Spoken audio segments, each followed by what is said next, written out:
There's Christ and John, and those are the main figures.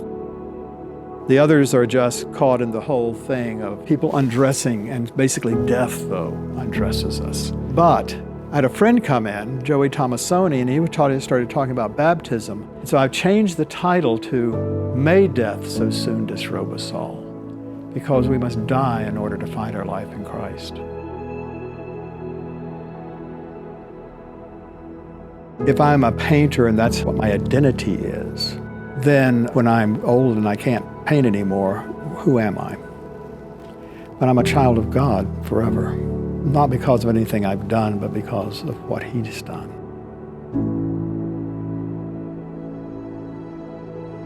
You'll notice that certain marks come at certain places and that from one painting to another. Well, when I was with S.W. Hayter, the great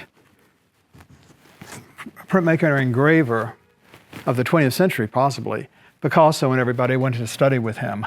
He had us do thin paper, stack of scribbles, and then we would take 4 or 5 of those and put it up to glass, and you realize that you were favoring one part of the composition over another. In other words, you had your own handwriting. And that happens here too, I think.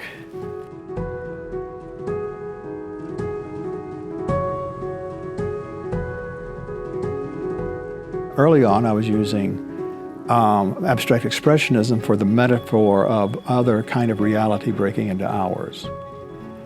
After Diane died, I started using a cubist metaphor for the same thing, and how you break up space. And so the space and time thing is different. What is coming into our world than our world, and so you're able to meld that kind of intrusion. When I first started doing it, it was more like the movement behind the veil between this world and the next. Not showing you what's behind the veil, but the movement. In other words, there's something extraordinary in the sense of being more spiritual. So it doesn't work with all the paintings, only when there's a miracle taking place or something like that. If you take any color out of the tube, it will be some degree of a continuum from warm to cool, bright to dull, light to dark. My job is to adjust the color so that it's in the right place in space. But how do I do that? What doesn't move in a composition? I can put color anywhere. The only point that does not move is the point of the light source. And therefore, you're either moving closer to the light or further away from it. And you make the adjustments on those scales in order to make the color function in space. This is Christ whipped, and it's basically a large drawing at this point. But this is how I start them. They're started. The timeless element is brought into the work with a nude figure. And in some ways, icons do that. They take the saint and it's the saint, and you don't know anything about the story or something perhaps of that saint that you're seeing.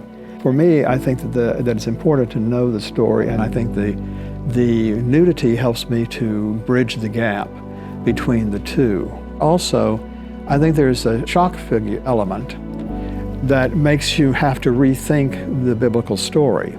If it's just people standing around in bathrobes, you don't think about it a second time.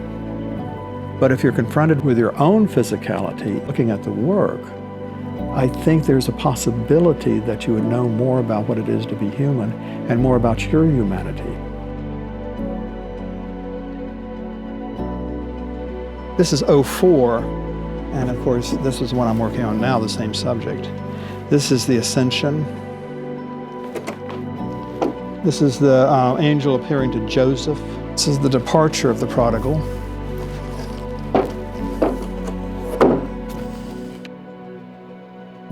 Everybody wants to ask, well, who is your audience? Well, anybody that's looking at it is the audience. But ultimately, I'd like to deal with the idea that God may be the audience.